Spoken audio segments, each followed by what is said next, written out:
It has come to my attention that I don't market myself well when it comes to my videos. People tend to ask me when they watch some of my videos why I don't have more subscribers or more viewers or why I'm not more popular, and I think it's because I'm not very forceful in my marketing. After all, if you watch the video at the end, I'll tend to be like, oh, if you want to hit like and subscribe, thanks, but if not, it's no big deal. So I guess I have to be a little more forceful. So I guess I'll give it a try now. Can you please subscribe? I promise you won't regret it. Yes, I know that was cringe, but hey, it was either that or showing my ass. And I only just learned to like looking at myself shirtless, so yeah, that ain't happening. No, I'm just kidding, I won't. But yes, it's finally time. We're getting to that point at the end of the year where these kind of videos happen, and I know I've mentioned in some videos that I haven't been feeling my best, and I'm still not, but you know what? This is an important series. It's a series I love doing, and you guys seem to like it a lot too, which I'm glad. So I'm gonna go at it with the most heart and emotion and energy that I can. So here goes. Welcome back to 10 Years Later, the series where I talk about albums from the 2010s that were either impactful to me, impactful to music in general, very popular, or just worth revisiting 10 years later for good or bad reasons. And this is the big one. As you could tell from the title, today I want to talk about 2015, the best year ever.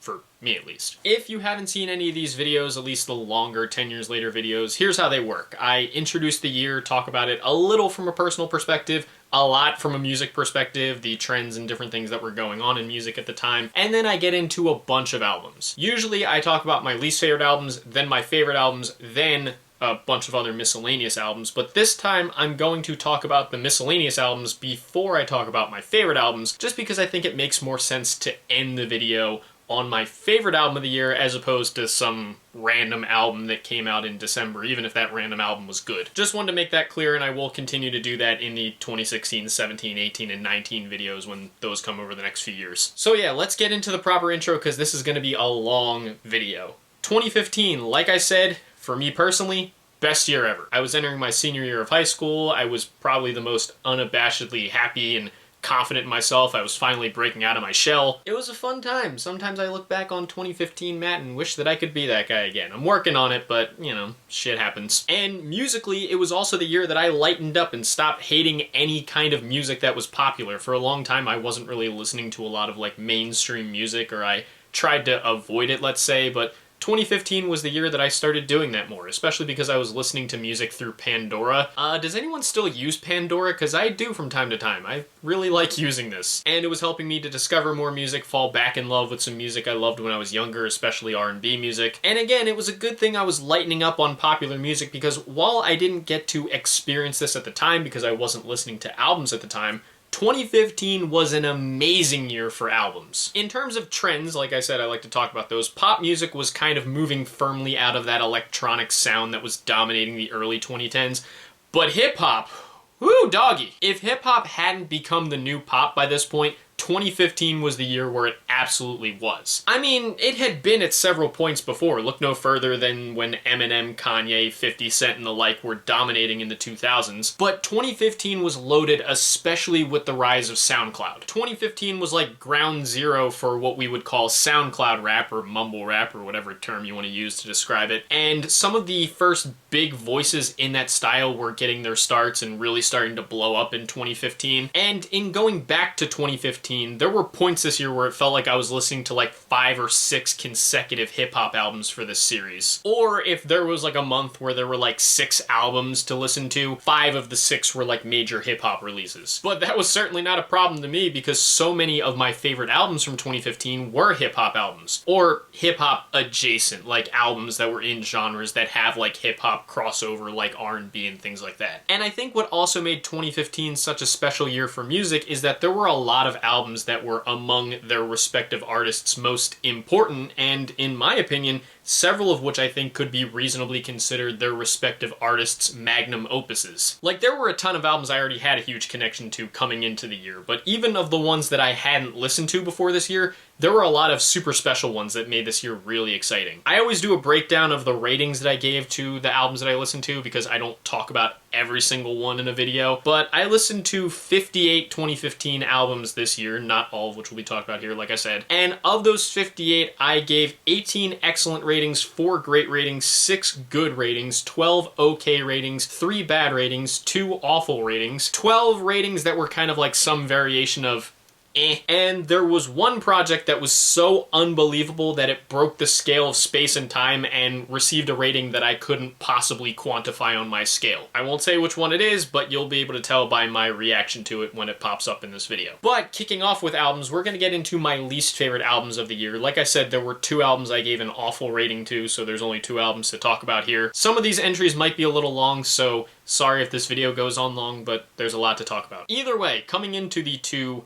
least favorite albums of the year, number 2, I gotta go with Jason Derulo's Everything Is 4. Honestly, I'm kinda glad this is the last Jason Derulo album I'm gonna be covering for this series. I actually thought that Jason Derulo's self-titled debut record was alright, but I think that some of the most annoying elements of that project were the things that he would double down on later albums, and this record was probably the most notable example of that. As soon as it started, I had a tiny headache forming. I think there are few singers that can squander charisma as well as Jason Derulo can, in my opinion, because this dude can sing, and he has some charm.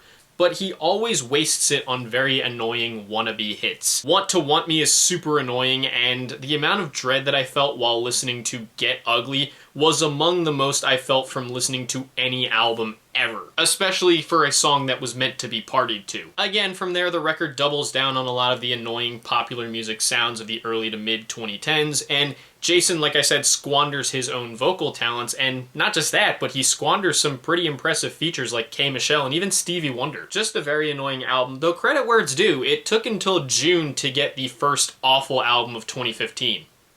Pretty good streak. I know I'm nicer than most critics, but still, that's pretty damn good. But it wasn't my least favorite album of 2015. That album is one that you're probably thinking of, but there's probably 2. This is one of them. My least favorite album of 2015, I gotta go with Miley Cyrus's Miley Cyrus and Her Dead Pets. I've had an up and down history with Miley's albums because I think she can be a bit inconsistent, though I loved her newest album, Something Beautiful, that came out this year. But this was genuinely the first time I listened to a Miley album and couldn't help but ask, what the hell was she thinking? I know people gave this thing credit for being super weird and out there for a pop artist, and sure, I get that.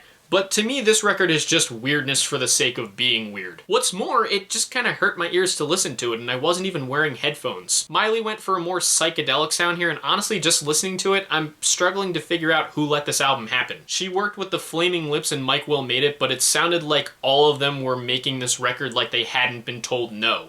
Or were perhaps too under the influence to say no. Miley's charisma is replaced with, again, weirdness for the sake of being weird, and this album was a reminder of why I wasn't that crazy about Miley's rebellious era, because it was rebellious without a purpose or direction, or really great music. It feels like a science experiment that gave everyone involved radiation poisoning, not helped by the fact that it's 23 tracks and an hour and a half long, which is 23 tracks in an hour and a half too long. I'm very glad Miley's later albums didn't go back to the well of what this tried to do, because I would never like Miley to ask me why they put the dick in the pussy or talk about the milky, milky milk ever again. But yeah, thankfully not too much that I really didn't like, so now we can get into the in-between albums. The miscellaneous ones, if you will. Like I said, awful is the lowest rating on my scale, excellent is the highest, so all of these albums are the ones that land somewhere in between. Good or bad, or okay, or whatever. Again, we got quite a few here, so I'm gonna try to blow through, but I did end up writing a lot more than I thought, so we'll see how it goes. I always had a soft spot for this duo, and while Ray Sremmurd's Srim Life is not like a masterstroke, I think it's enjoyable. Incredibly juvenile, of course. Sway Lee and Slim Jimmy were 21 and 23 when this record came out, so they were clearly making very young music, but they kind of ruled the Vine era back in the day. If you were using Vine, the social media app, it felt like you were constantly hearing their music alongside like Migos. Those guys were really dominating Vine back in the day. And while this album did get off to a horrible start, I think Lit Like Bic and Unlock the Swag are both pretty bad. There are more than enough fun turn-up jams to go back to, like No Flex Zone, Come Get Her, and Safe Sex Paychecks. Shrimp Life 2 is far better, and it's definitely their best work, but still,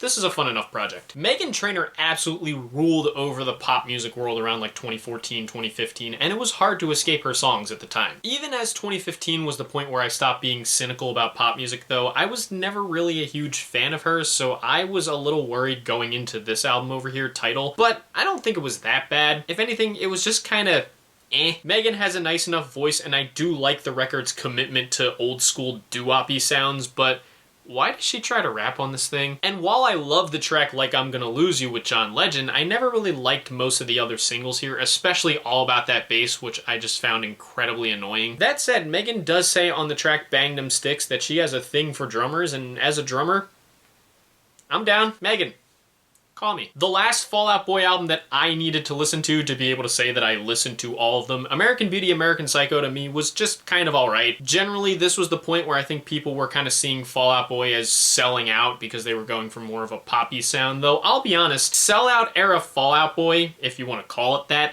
is still better to me than most other artists' sellout eras. Though the record to me does have some iffy moments, the title track is honestly one of my least favorite Fall Out Boy songs, and even though it became a hit, I can't take Uma Thurman as a track seriously because of that Monster sample. But Immortals is a fun track, and it was the song for a really great Disney movie in Big Hero 6, so there's that. You guys know I pay greater mind to Neo's music even now than most do because I just think he's a very good artist. And while Nonfiction didn't top his 2012 album Red, which is a huge favorite of mine, I still enjoyed this thing. A lot of smooth, classic R&B jams here with a bit of a hip-hop flavor. Neo remains a great vocalist as well. And I think this had probably the most notable narrative through line on a Neo project, so that was pretty interesting. That said, despite it being a huge single, I never really liked the track Time of Our Lives because while the hook is catchy, Pitbull is on it and he does that thing where he opens his mouth and starts rapping, and I'm not really too fond of when he does that, but otherwise, I really like this project. At the time, one of the biggest girl groups to really break through here in America, and probably the biggest of 2015, of course, Fifth Harmony rode their third place X Factor finish into a deal with everyone's favorite, not favorite record label, Psycho Records. And they released their debut album, Reflection, here in 2015, and to me it was standard girl group stuff, nothing to really write home about. When it comes to girl groups, especially at this time, I always kind of preferred Little Mix to Fifth Harmony. But here's something for you. I never liked the single Worth It from this project, and I ended up liking it even less when returning to the album this year, especially because hearing Camila Cabello sing that she likes it rough at a time when she was 17 years old makes me feel a nuclear level of ick that Camila hasn't matched since. Well, okay, there was that one time, and you know what it is. I don't need to rehash it. So if you wanted that song ruined for you any further, well, there you go. Imagine Dragons. More like Imagine Dragon D's nuts.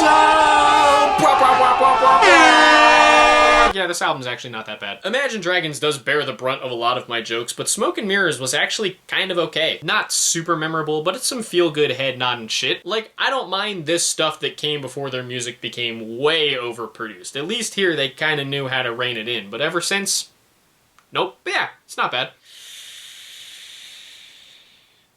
Why did I like this album? I don't know what it is. I haven't been nice to Chris Brown's discography up to this point, and Tyga is a rapper I don't even really think about. So given all the terrible things I had heard about Fan of a Fan, the album going into it, and my pre-established feelings on the artists, I thought it was going to be a shit show. Yet somehow, maybe through either lunacy or me just becoming easy to please, I actually kind of enjoyed it. Again, it's everything you expect a Chris Brown and Tyga collab to be, and of course, it's very shallow. But honestly, Chris and Tyga are a fairly good duo, and to me, they end up becoming greater than the sum of their parts. I mean, sure, there's plenty of filler here, and I could do without a lot of Chris's rapping, but I was just kind of vibing here. Nice little blend of West Coast-esque hip-hop and R&B, and while it's far from a smart album, it didn't really make me cringe or wince or anything like that. And compared to the typical Chris Brown effort, it wasn't long enough to piss me off either. I'm not going to tell you it's an underrated classic, but I don't know, I actually kind of had some fun with it, and I'm still a little confused about that. Kelly Clarkson's first album in 4 years, which feels like a long time in the pop world, but obviously she very much withstood the wait with Piece by Piece. Though honestly, I found the record to just be kind of okay, nothing really outwardly bad, just a fairly average collection of pop songs. I feel like Kelly has done better than this both before and after its releases, with much more varied and interesting albums overall. Again, she's still an incredible vocalist here, but this is just a lot of standard pop jams that don't sound bad, just kind of alright. Personally, I always preferred the title track Piece by Piece in its stripped down idol version.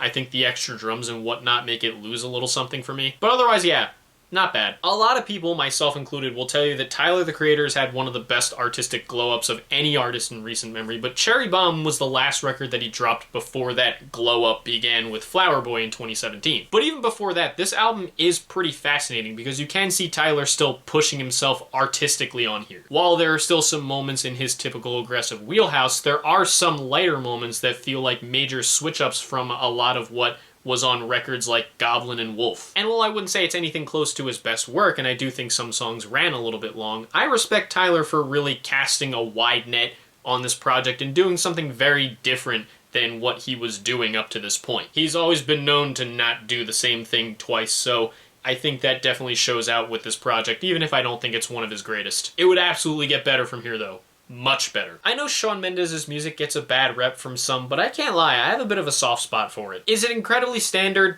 Probably. Does he get by for me because he's a good enough vocalist? Yeah, I'd say so. And that's kind of what Handwritten was, a decent helping of the white guy with a guitar genre, but honestly, I don't mind some basic stuff like this when it's on, when it has some decent craftsmanship and vocals behind it. And Shawn is a good vocal presence on the album, and he makes some of these songs pop a bit more with some pretty memorable hooks too. I still stand by what I said in my original review, that it slumps a bit in the second half, but I still enjoy the album. Shawn's definitely shown a lot of growth since this one, but this is still a nice one to go back to. I wish I liked Young Thug's music more. This mixtape was actually at the centerpiece of quite a bit of musical controversy in 2015, with Young Thug wanting to call it Carter 6 before changing it to Barter 6 to avoid drama with Lil Wayne. He was also going to have his first show to promote the record be in Holly Grove, Louisiana, where Lil Wayne grew up, you know, to Holly Grove to go Hollywood. And Birdman is on this record twice at a time where there was huge drama over him basically stopping Lil Wayne from being able to release the Carter 5. At this point, I had heard the song Lifestyle, which was a pretty big one, and I had known who Young Thug was, but while I've liked him as a feature here and there,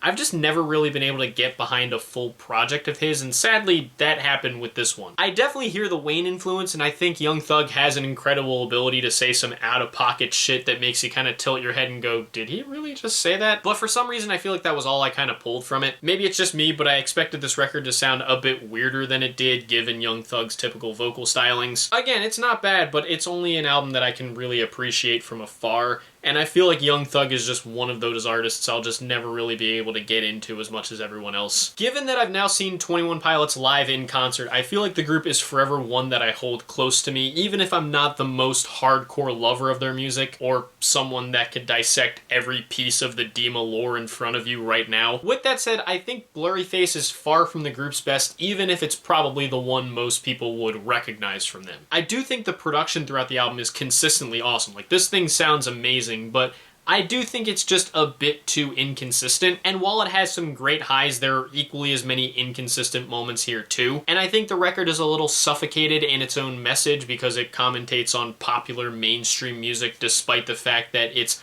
among the most the band has ever seemingly tried to make something that could pop on the radio, or at least manage to get some radio success. Still, it's not bad, and as far as 21 Pilots albums go, I'd at least take it over Scaled and Icy. Hey, speaking of Lil Wayne, like I said, this record Free Wheezy album was at the centerpiece of that major musical controversy. Lil Wayne had finished the Carter 5, but he wasn't able to release it, seemingly because Birdman was holding it back. But he was able to release this one, though listening to it was a little bit weird because there are certain songs that aren't available on the streaming version of the album, and apparently when it was released on streaming in 2020 because it was initially Tidal exclusive, yeah, remember those days, certain songs were changed because of sample clearance issues, so yeah, this was a weird one to go back to. It's not as bad as Wayne's other 2010s albums, at least a few of them, but it's just not incredible. Wayne's still spitting, he still sounds hungry, and the record doesn't really have as many struggle bars as his other records.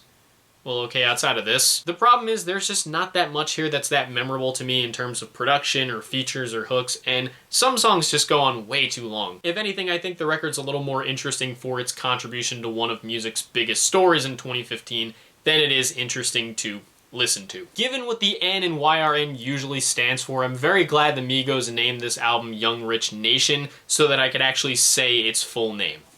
Thanks, boys. Migos albums have only really occasionally done things for me, and this record didn't really grab me from a production standpoint, but Going back to it was kind of interesting because I'm not used to hearing the Migos sound this energized. On a lot of later records that were post-breakout, post-mainstream, you know, post-Bad and Bougie, stuff like that, I always felt like they went for more of like a laid-back sound in their vocals that almost at times makes them sound a little bit bored. So hearing them basically go so hard that it feels like they're punching the microphone here was honestly pretty cool. Unfortunately, the rest of the record didn't really grab me, but going back to it was good because it was nice to hear Takeoff again. R.I.P. Takeoff. This album was a huge deal back when it released in 2015, as it was Dr. Dre's first proper album since 2001, which was released in 1999, and it came after the cancellation of the much ballyhooed Detox record that Dre had scrapped after 11 years of working on it. Quickly, he was able to follow up with Compton, a soundtrack by Dr. Dre, which couldn't have come at a better time because it was released right around the release of the NWA biopic Straight Outta Compton, which was a huge box office hit, and this record was also very much inspired by it. And yeah, this thing proved to be worth the wait. On this record, Dre reminded everyone why he's one of the most legendary producers in hip-hop, if not the most legendary. He consistently showed that he still had it in terms of his rapping and technicality, even though he was 50 years old at the time. And obviously he knows how to bring the most out of his collaborators as well. I mean, Kendrick Lamar is on here 3 times, and I'm telling you, you could have told me his verses were recorded yesterday and I'd believe you. He's just that good. I do think the record goes through some slow streaks in the back half, but all in all, it's a very good album. Though I gotta ask, why the hell did he drown Anderson .Paak? Listen here, Fantano, you little bitch. Where the fuck is Cal and where have you been hiding him? Because this motherfucker is rapping here. You out here giving him a light 3 when he's dropping the best shit ever. You better let him out before I write a diss track on you. I write poetry, so don't think I can't write a motherfucking diss track. Twitter already tried it with you this year, but they couldn't do it. You know I could finish your ass, motherfucker. Halsey's become one of my favorite artists as of late with their recent run of albums, but this was their debut project, and obviously it's a bit unreasonable to expect someone to have it all together on a debut album. Here they were kind of going in a bit of an alternative pop direction, and while the record does show a lot of Ashley the Singer's vocal potential, brownie points to anyone who knows what I'm referencing, I just think the album didn't really fully show off Halsey's incredible artistic potential just yet. It's still a solid listen, and I was able to pull some tracks from it, and Halsey would obviously improve in a huge way with their later albums. I've talked about this project too many times already between my original review of my blog, my discography dive, when I talked about Drake's previous records, so I don't have to spend a long time on it. This record came at the right time with Drake coming off of If You're Reading This It's Too Late, and also victory lapping around his beef with Meek Mill, while Future was coming off of DS2, so yeah, basically both of them were coming off of dropping their best projects. But I've always said it, and I'll continue to repeat it, Drake and Future were never a duo I found that interesting or amazing together. When it came to Drake collabs, I would have been much more interested in seeing like a Drake and Rick Ross collab project. And yeah, no matter how many times I try to go back to this record, it just doesn't get any more interesting to me. Drake sounds good, but I feel like Future was kind of on autopilot after the success of DS2, and it did kind of drag the project down a bit. The only songs I really go back to from it are Diamonds Dancing, Change Location, and Drake's 30 for 30 freestyle. Otherwise, yeah, not much else I could really say about this thing. Though it's crazy hearing how energized Drake sounds on this thing compared to the stuff that he's dropped over the last 5 or so years. I may not have been there in 2015 for this entire album, but I definitely remember this era with Fetty Wap's self-titled project. I was a junior in high school when this record's hits were first popping off, and by the time the album actually dropped, I was a senior, and yeah, at a time when hip-hop, like I said, was becoming the new pop, and a lot of what I was hearing around school was the then modern wave of SoundCloud rap, or whatever you want to call it. Songs like Trap Queen, 679, and My Way were practically inescapable. I really loved those hits back then, and I still do now, and listening to the album in its entirety, I do think it has some really fun and feel-good trap music with really catchy melodies and a lot of personality from Fetty Wap. But dear God, is this thing too long. It's 20 tracks stretching about an hour and 17 minutes, and even though the album is plenty fun, it definitely falls off in the back end, especially because there are quite a few songs where it feels like Fetty Wap is just trying to make another trap queen, but it's still a pretty fun album that succeeds in spite of itself and is still worth checking out to this day. One of the more iconic projects from an artist I've always had a bit of a soft spot for, despite finding him to be a little bit inconsistent. I can't lie, Smile kinda bangs. A lot of very vibey pop, rap, and R&B leaning songs that might be a bit sickly sweet, but I can't deny that the project is just sheer good vibes that I enjoy returning to. In terms of Kyle's albums, I still much prefer Light of Mine. Maybe it's a bit of an unpopular opinion, and I think that record's high points are a little bit stronger than this one's, but this is still a great mixtape to just turn on and vibe to. And also, shout out to Jesus. And also Jesus. And if the track Do What It Does didn't make it abundantly clear, Shout out to Jesus. Kinda weird to call your second studio album your revival, but okay. No, but in all seriousness, Selena Gomez's Revival was home to some of her biggest and most beloved hits like Hands to Myself and Same Old Love that were among her most sultry and attitude-laden jams. Though ultimately, much like pretty much every Selena Gomez album that I've listened to up to this point, which is all of them, pretty much, I just found this one to be kind of okay. Again, it definitely has some jams. The aforementioned Same Old Love is probably my favorite Selena Gomez song, but a lot of the record just feels kind of average, and I think that's just because Selena Gomez is, in my mind, the perfectly average pop star. Her music is never really gonna land on my best of the year list, but it's never going to be bad enough to make me want to, like, change it if it comes on. I can at least nod along if it's turned on, like, the radio or something, and that applies to this album here. It's not incredible, but it's fine enough while it's on, and it has a few good tracks worth returning to.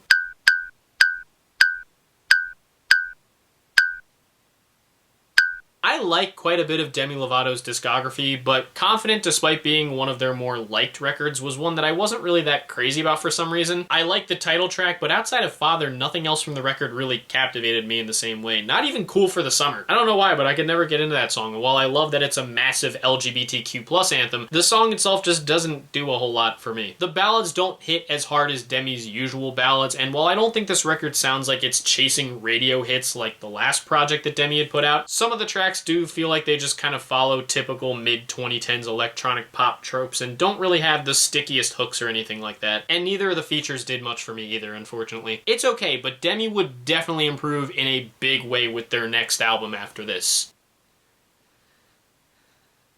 No, you didn't. As I said earlier, 2015 was like ground zero for SoundCloud rap in a big way, or one of the ground zero points for SoundCloud rap, and Lil Uzi Vert was very much at the front of that movement. And while it wasn't their first release in general, this was their first major project that started blowing up and giving them some movement. And I actually remember when it blew up because I first remember hearing 7 AM from a friend of mine in high school, and I think Uzi got a bit more attention from a lot of the people I was around because they are from Philly and I'm from Philly, so yeah. But obviously this many years later I finally got to listen to the tape fully, though it was a challenge because the entire thing isn't on streaming. 4 of the songs aren't on the streaming version of the tape, though I wasn't really crazy about any of them outside of New York Nights at 21. But it's a fun project, not nearly as ambitious or conceptual as later Uzi projects would shoot to be, but I think it has enough fun, straightforward bangers to be a pretty entertaining listen, and it's a solid showcase of Uzi's personality as a performer. Lil Uzi Vert can be a bit inconsistent at times, but this project was a solid one, and it was a good mainstream introduction to the kid from the 1600 block. Like I said earlier, of the 2010s girl groups, I definitely preferred Little Mix over Fifth Harmony, and while I had loved their 2013 album Salute, I wasn't sure what to think going into Get Weird,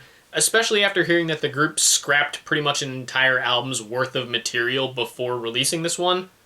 What the hell could have happened there? But after listening, while I certainly don't think it gets weird, I do think it's a solid album. Compared to Salute, which was a tad more R&B leaning, this record went for a more straight up pop sound, and while I don't think it's the most consistent thing the girls have done, I can say the more poppy sound at least doesn't feel like factory produced or anything like that. It feels like Psycho didn't like overproduce the girls, thank God, and their vocal talents still shine through. Again, not their best work, but it's a fun enough project. Yes, a somewhat forgotten part of Hailee Steinfeld's star lineage is that she did have a portion of time where she was making more music than normal. She was fresh off appearing in Pitch Perfect 2 and also appearing in Taylor Swift's Bad Blood music videos, so she was diving headfirst into music. And while she never dropped a full album, we did get this EP over here. I adore Hailee Steinfeld, and actually it was the music where I was first made aware of who she really was because of her song Starving with Gray and Zed, which was not included on the standard release of this EP. But as it is, this EP didn't really do a whole lot for me. Hailee can definitely sing, but this record feels like very standard pops that at times feels like it's just trying to be a little more adult than it should be. Like, I never noticed this before because I hadn't really fully listened to the song before this year, but Love Myself is not a self-love anthem, it's a masturbation anthem. Oh, sure. When she does it, it's cool, but when I take the phrase No Nut November and put a comma after the word no,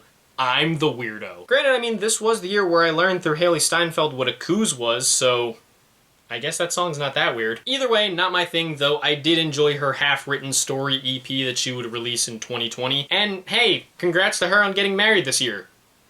So happy for her. So happy! The final One Direction album, and the only one that did not have Zayn Malik in the picture since he departed from the group just before its release, Made in the AM became ostensibly the group's finale, as the initial announcement prior to release was that the group was taking an indefinite hiatus, which in layman's terms usually means don't count on a comeback. And unfortunately, the chances of a comeback were dampened even further last year by the unfortunate passing of Liam Payne. R.I.P. to Liam. Thus, this record exists as almost like a goodbye from the band, and while it has some nice highlights, it's about as okay as just about anything else the band has put out, in my opinion. After leaving the group, Zayn had mentioned that he felt his creativity was stifled being in the band, and it felt like the group was kind of forced to make everything super poppy, which was an issue that I had with some of their music. And sadly, listening to this album did feel that way to me. Even with its sweet highlights, much of the content here didn't really stick out to me, and it once again just felt like any other record that the group had put out. Not a bad project, but another one I can only really recommend to the group's hardcore fans. Ty Dolla $ign is everyone's favorite features artist, but he's not always the most consistent on the albums front. That said, Free TC was an album I was interested in because several of its singles are songs that I had returned to quite often. And after listening to the album as a whole, I do actually quite like it. It is a few tracks too long, it does get bogged down by a weak middle stretch, but there are far too many highlights that weigh out my issues with the record. Ty Dolla $ign is one of the best crooners in modern music, so he knows how to really sell a song, and I think he genre blends very nicely here. The album is loaded with features, and plenty of them bring their A game, even though having Diddy and R. Kelly on the same album is nuts in hindsight. And Kanye's on here too, so sure, there's a little more bullshit for you. Also, while I love the song Bring It Out of Me, I kind of wish that Ty Dolla $ign kept the demo version that also had Usher on it. His vocals are perfect for that kind of song, and it did sound amazing. Even so, for someone who I think is often not much of an albums artist and is better as a feature, I think he did a very good job here with Free TC. Okay, here we go. I love Kid Cudi's music, but going into this album, I was kind of terrified because I was hearing horror stories about it. I had only heard like a little bit of one song before this year, and that little bit of that song gave me a headache at the time, though that also could have been because of this disorienting ass album cover. Jesus. But after listening to the album in its entirety, I didn't find it nearly as bad as a lot of people say it is. Rough around the edges? Sure.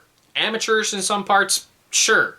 But you know what it also was? Not that out of the ordinary for a Kid Cudi album. I don't think it's great, but it doesn't sound like he's out of his depth or doing something that he normally wouldn't. I can see the risk he took, and I can respect it, and there are moments on here that do feel like trademark Cudi, like Confused in the title track. And lyrically, I know that Cudi described this record as a cry for help from a very low point in his life, and I could definitely hear that. And I think that's what made me not really dislike the record, because a part of why I tend to be nicer to some albums or films or games than others is I can understand intentionality in art, and even if the music is not the best, I can respect when an artist makes something with a genuine intention. And I think for the most part, that's what Kid Cudi did here with Speeding Bullet to Heaven. Of course, those Beavis and Butthead sketches did ruin some songs for me, and I could do without all of the album's second disc. Although I couldn't stop thinking about the return of Chip Douglas for several days after listening to it, and it did make my heart rate go up to like 140, so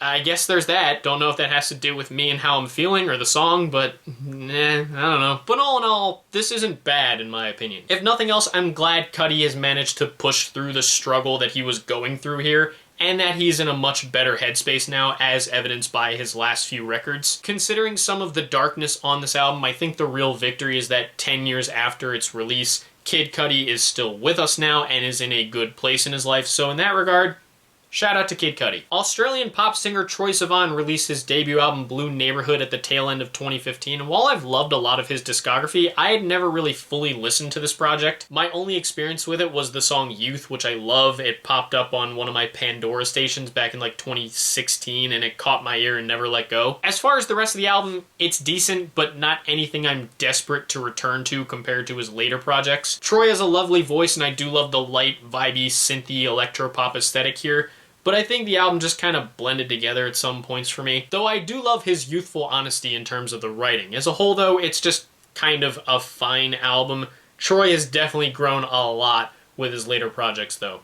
Yeah, so remember what I said a few minutes ago about actually liking the Fan of a Fan album? And remember what I said last year about not actually minding Chris Brown's 2014 album X? Yeah, welcome back Chris Brown.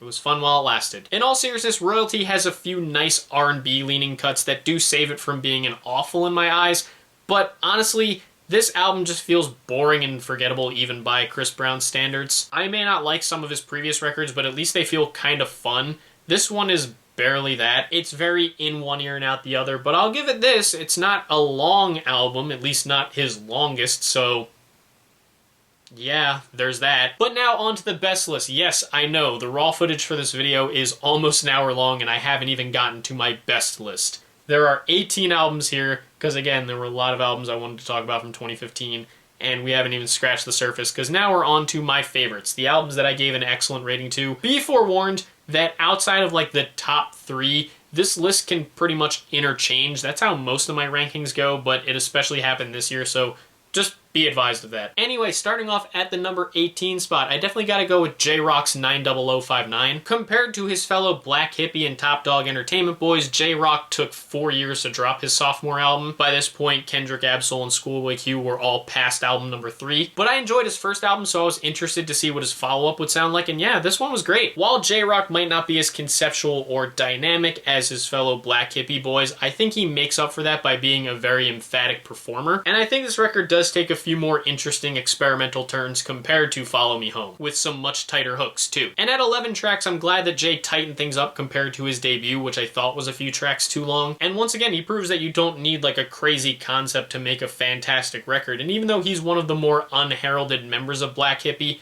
he still proves to me here that he has plenty of talent as an artist. At number 17, I got the guy on my shirt. You know I couldn't go through this video without talking about Denzel Curry's 32 Zell / Planet Shrooms EP tape thing. Again, it was hard to get a full experience with this project because only half of it is on streaming, but no matter, it's still a pretty strong project to me. Zell has been a spitter even from the beginning, and I think 32 Zell definitely feels super gritty and raw with some really memorable bangers, notably the very memed Ultimate. Oh, and on Lord Vader Kush 2, he referenced Chalk Zone, and the nerd in me loves whenever he references cartoons and video games in a song. Planet Shrooms, though, moves into more of a cloud rap direction with much more laid-back production, but Zell's still spitting on this side too, with some interesting filters added to his voice as well, and his writing is super sharp too. Much like Nostalgic 64 in 2013, it's crazy that this record still sounds as good as it does, even though Denzel was still clearly trying to find his sound, and he would definitely find that with records to come like Imperial and especially the one on my shirt, Taboo. At number 16, like I said, more hip-hop. We had plenty of great hip-hop albums in 2015, and I definitely gotta go with A$AP Rocky's At Long Last A$AP. Having only really gotten into A$AP's music through 10 years later, I've been a bit late to the craze, but so far, I've been pretty impressed with every record I've heard out of Rocky. Granted, I still haven't listened to Testing yet, but you know what I mean. And this was another example. I was actually a little worried at first because it is a touch longer than some of his other records, but it never feels like it's too long. The production is very wavy and vibey, but there are enough songs that up the ante with some more energetic beats. Rocky's flows are varied and stay super interesting throughout the album, and the numerous beat switches here really make quite a few of these songs feel like cinema in a way. This record also has tons of vocals from a singer named Joe Fox, who was a street performer that Rocky randomly met and just brought onto the album. And those vocal performances are fantastic, as are pretty much all the features here. Another fantastic A$AP Rocky album, and even with a couple bars here that are a bit dated today, the record still remains very enjoyable. And also shout out to the Yams tribute on the cover. RIP to A$AP Yams. At number 15, I still gotta watch the new season of this dude's Netflix show that just came out.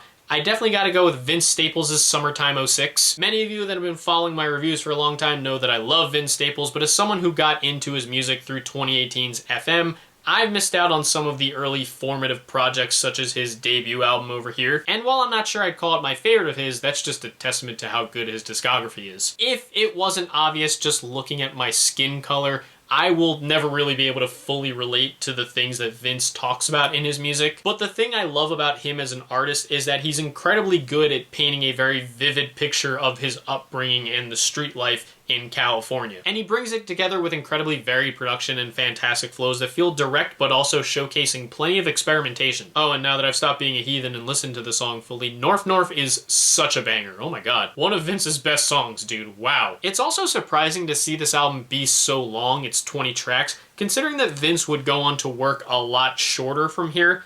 But even with the length, nothing really feels like filler on this project. Every track belongs, and it makes this record really strong, especially as a debut. and it's crazy to think that he would get even better from here. At number 14, keeping it with some rippity rap, I gotta go with Logic's The Incredible True Story, another record of his that's considered one of his most beloved. This was also a very interesting conceptual point for Logic, as it saw him begin the spacefaring storyline that would ultimately culminate in his latest album, last year's Ultra 85. And yeah, I definitely see how this became one of his most beloved projects. I like how chill and vibey a lot of production is, and Logic still manages to go pretty hard with his performances throughout the songs. I know a lot of people back in the day would call Logic corny, but here I feel like his writing is playful and focused without getting too deep into cliche or platitude territory or anything like that. And you know, I could usually take or leave album skits, but I do think the skits here are at least entertaining. I think Kai and Thomas are an entertaining presence, and I'm glad that the album doesn't get drowned out by its storytelling. Like, it's not like Logic disappears or feels like a non-entity on his own project. Another very nice album by Logic that managed to take the best elements of himself and mold them together into a very strong collection of songs. At number 13, we actually have a pop album here. Yes, something that's not hip-hop, but don't get used to it. I definitely gotta go with Adele's 25. By far one of 2015's biggest records. I mentioned that when I was younger, I couldn't get into Adele for some reason, but as I've gotten older,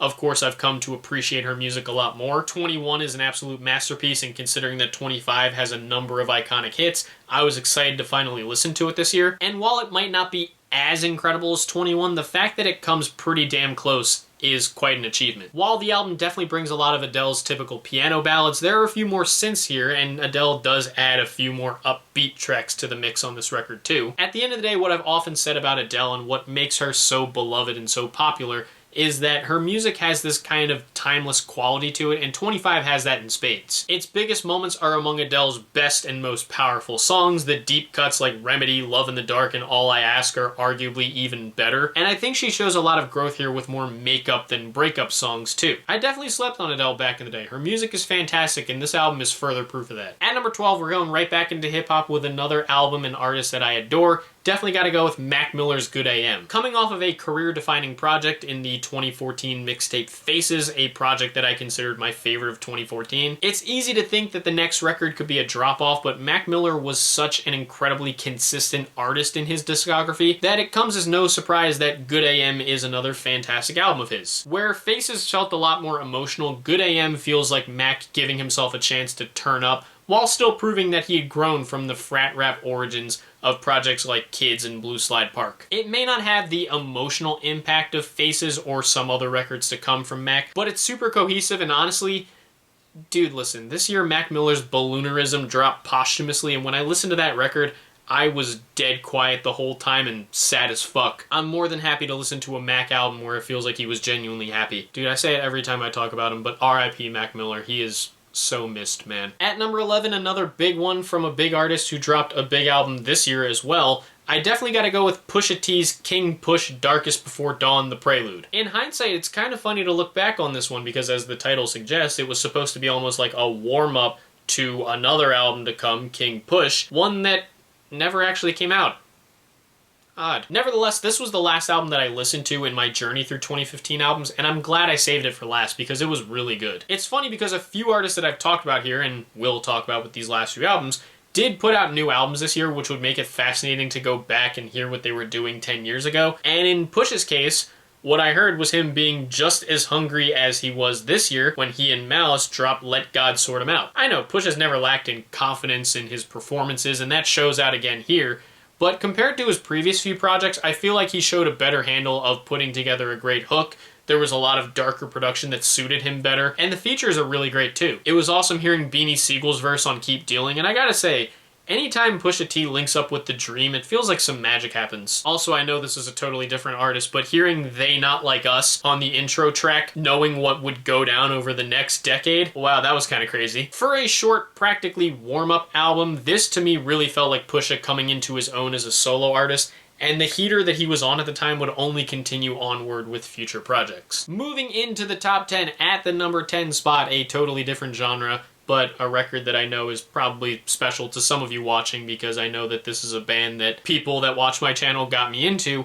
I gotta go with Marianas Trench's Astoria. Ever since I was first requested to listen to Marianas Trench back when Phantoms came out in 2019, this was the album I was most looking forward to checking out because I was hearing so much about how it was the group's magnum opus. At the end of last year, I marathoned the group's previous albums before this point, but I intentionally waited to listen to this because I knew it was on the docket for 10 years later. And yeah, it's easy to see why it's considered their magnum opus because it's incredible. I had already loved Masterpiece Theater when I checked it out last winter, and I obviously loved Ever After, as you saw in my individual 10 years later video on that album, but this album was those times 10. This brand of cinematic pop rock feels like the soundtrack to like a super adventurous 80s film, but I mean that in a very charming way. There's something to be said for a band who just consistently demonstrates pure, fun, solid musicality, and Marianas Trench always knows how to put together an irresistibly catchy song, which they do aplenty here. I mean, you know an album is doing something special when even the minute and under interludes are getting thrown in my playlist. Josh Ramsey, of course, is a killer vocalist, and his writing is pitch perfect on what is essentially a loose concept album, where he bears it all regarding some of the hardest years of his personal life between his mother's hospitalization for Lewy body dementia, which she passed from in 2020, RIP, as well as the ending of his relationship with his then fiance, whom he had been with for 7 years. That he and the band were able to take that level of hardship and turn it into a genuinely fun album deserves plenty of commendation, and it's easy to see why, again, this is considered the group's opus. What a spectacular album. Shout out to Marianas Trench on this one. At number 9, another album that I think can be considered an artist's magnum opus, and one that's in a totally different genre. Getting back into hip-hop, I mentioned it a little earlier, I gotta go with Future's DS2. Honestly, I was a little worried going into this thing, because I have this weird thing where I somehow like Future albums that aren't as loved, but I end up not liking some of his more well-liked ones. So when I heard that people were calling this his opus, I was like, oh god,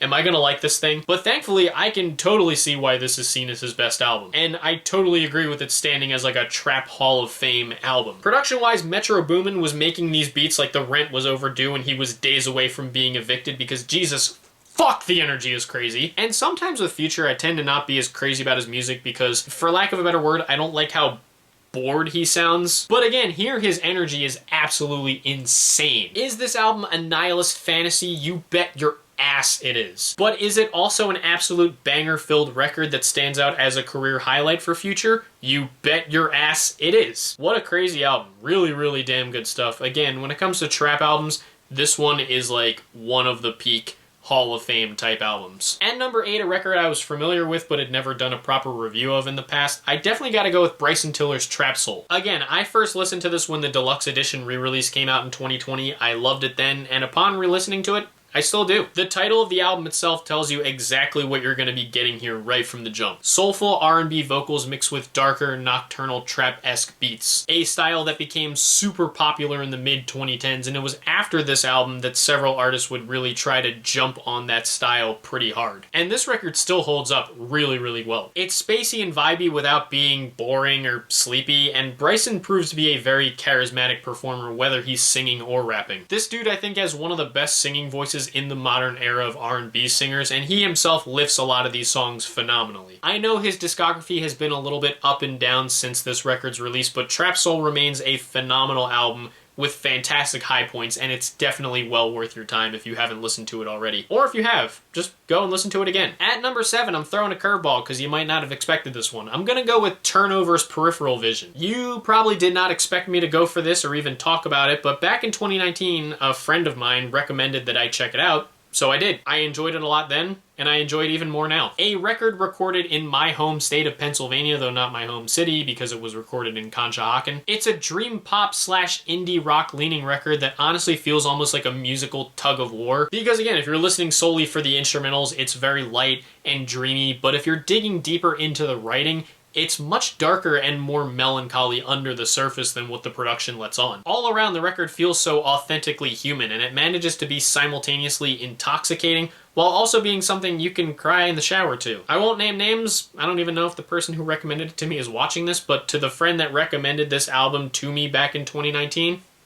thank you. I'm happy to report that it still hits just as hard this many years later. At number 6, another pretty huge one, especially commercially, I honestly gotta go with Justin Bieber's Purpose. Again, the last Justin Bieber album I needed to listen to be able to say I've heard them all, and even before listening, I knew that I was going to consider this his best album. The real question was whether I was going to like it more than Journals, which was considered a compilation, and Swag 2, which apparently is considered his 8th studio album, but I don't consider it that because it's a reissue, but I knew I'd like this one because I was very familiar with its big singles, several which I consider to be some of Bieber's best songs, and I've even enjoyed some of the deep cuts like Mark My Words, which was a huge favorite Bieber song of mine. And as it turns out, this is to me his best project, and as special as Journals is, this one is just too damn good. This album is just hit after hit after hit. It's by far his most consistent, focused, and solid work. I knew most of the singles really well, but I had never heard I'll Show You before this year, and that song made me go nuts. Like, one of my all-time favorite Bieber songs for sure. Outside of the track Children, which I wasn't that crazy about, pretty much everything on here had me singing along on my first listen alone.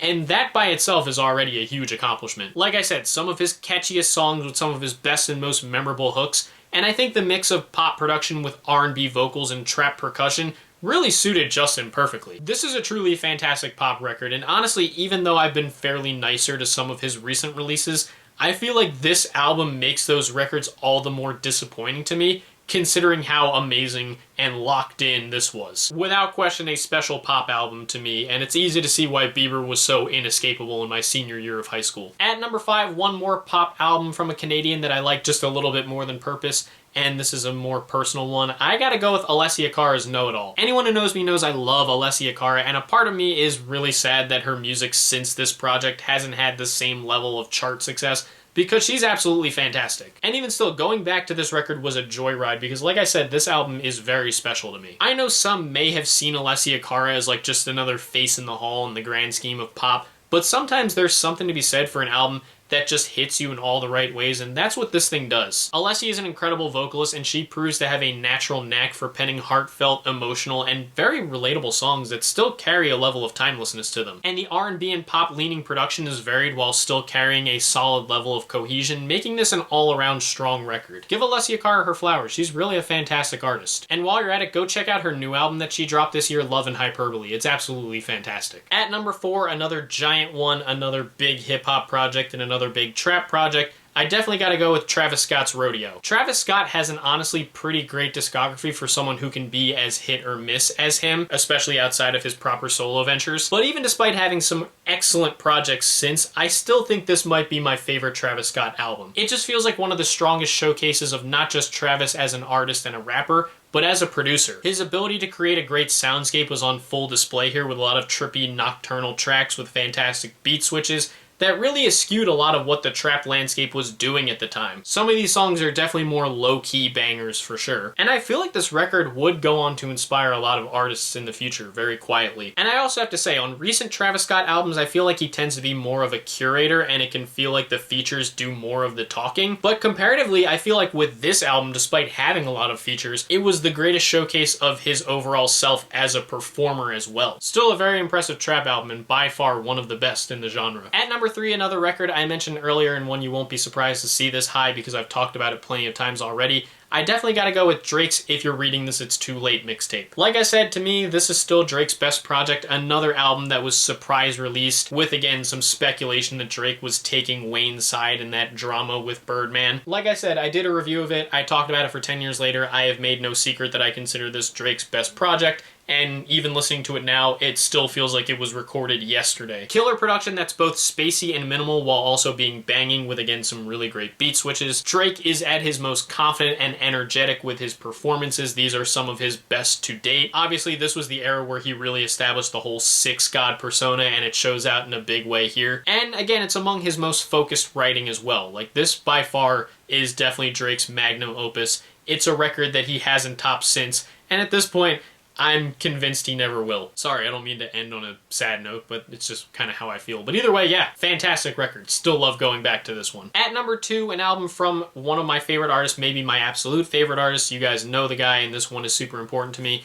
I definitely gotta go with The Weeknd's Beauty Behind the Madness. Even though I wasn't really listening to albums back in 2015, it was this era where I really got to know who The Weeknd was, and like I said, he became my favorite artist. I had first heard of him through Love Me Harder by Ariana Grande, but during this time, thanks to, again, Pandora, as I mentioned earlier, I became very enamored with this album's big hits and several of its deep cuts as well. And again, when I did eventually listen to it fully for the first time when I started reviewing albums in 2017, this was one that I really fell in love with. It maintained Abel's dark edge from the trilogy era, but also managed to show him making his first proper step into a more poppy direction and sticking the landing pretty magnificently. Again, songs like In the Night, Can't Feel My Face, and The Hills are still excellent to go back to today. Obviously, I think Abel has put out even better albums since this and has grown artistically a lot since it, but it remains a fantastic listen, a super important record, not just to me, but in terms of his artistic growth, and it's a record that, like I said, just has a profound personal impact on me, the likes of which may be higher than any album in this video. But it's not my number one. You already know what my number one is.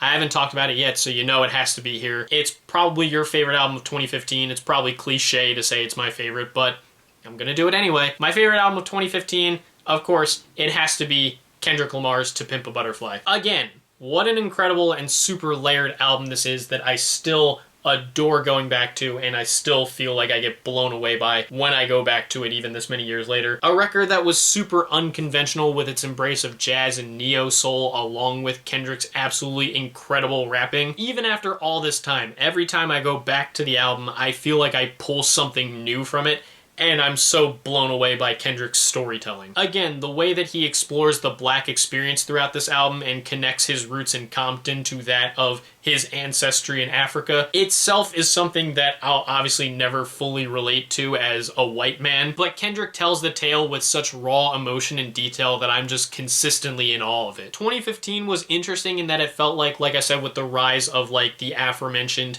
SoundCloud wave, hip-hop was starting to feel a little bit less lyrical. You know, the generational divide was starting to kick in. But T-Pab remained proof that the spirit of hip-hop was still alive and well. Kendrick has dropped some albums since this that I think may have a touch more replay value, because I do feel like this is one of those albums that's easier to listen to entirely as opposed to just listening to it in pieces, though you certainly can listen to it in pieces. But it's easy to see why this is considered his magnum opus, and to many, myself included, one of the greatest albums ever created. If there's a musical hall of fame, this absolutely deserves to be in like the brightest lights in the Hall of Fame. What an absolutely incredible album. To Pimp a Butterfly is absolutely generational, and even 10 years later, it still holds up magnificently. Wow, I can't believe I got through that. The raw footage on this video is like an hour and a half, and I am so tired, I am so drained. I don't know if you could tell, but I feel like I'm losing my voice. Again, with how I've been feeling, I don't know if I should have filmed for an hour and a half, but I did it. But man, 2015 was a fantastic year, both in music and just in my life. And I know I had to downsize this series from what it originally was, where I was doing individual videos on albums, but man, even with that, every time I get through a year in this series, I gotta give myself a pat on the back. One, because it proverbially symbolizes making it through another year, but also because it's such a hefty amount of music that I listen to and so much work goes into these videos that I'm just proud to have done it, especially in a year like this, because like I've said, 2015 has been like the worst year of my life and has been a major kick in my ass. So I'm all the more proud to have been able to commit to this series and get this video done. Even more so, I'm happy to have gotten to travel back to what was, again, the best year of my life in 2015. Thank you for everything, 2015, and thank you for all the great music, too. But of course, that's all just my opinion on 2015 as a year in music. What did you guys think of it? What were your favorite albums of the year? What were your least favorite albums of the year? What were some other notable albums from the year that I missed? Because even though I talked about a lot, I'm sure I missed out on a few, probably some really great ones, too. So what are some of your favorites? And, you know, I like to have a typical question of the video type thing, so I guess I'll ask this given that 2015 was such a big year for hip-hop and especially for SoundCloud rap. I know that maybe this question will be best saved for the 2016 video, but who was your favorite of like the SoundCloud rappers? Was it someone I talked about in this video or someone that I'm going to inevitably talk about next year or in 2017? I guess for that matter, were you into SoundCloud rap back in 2015, or did you think it was an absolute abomination that was killing hip-hop as we knew it? Whatever your thoughts, opinions, and experiences are, leave them down in the comments below. Let's keep this civil and have some fun as we like to do. If you guys want to hit like and subscribe and support some of my other ventures that I have linked in the description, thank you. If not, oh right, I said I was going to be more forceful. Nah, whatever, I'm not going to be too forceful. It's no big deal. If you want to subscribe, I appreciate it. I appreciate you stopping by, but if the videos aren't to your tastes, then hey, that's okay. That's your prerogative. But yeah, as far as the next long-form video, it's going to be another year-end type video. Either my favorite games of 2025 or the albums I didn't listen to video. It'll probably be that one, just because I still have so many games I need to catch up on, so that video might not come until the beginning of next year. Plus, again, I'm still trying to figure out what's going on here with myself, with my health, whether it's a physical or a mental thing, I don't know. Either way, more to come, but right now I need to go freaking sleep or something because it's been an hour and a half of recording. I can barely see straight, and I was supposed to spend tonight relaxing, which I guess I kind of was. I was having fun talking about the albums, but you know what I mean. I need to go rest. It's been an hour and 37 minutes of raw footage, so dear God, I don't know if this video is going to be under an hour or not, but nevertheless, more videos to come soon, so stay tuned for that. But until next time, thank you guys for watching. I hope you enjoyed, and I will see you in the next video. Peace.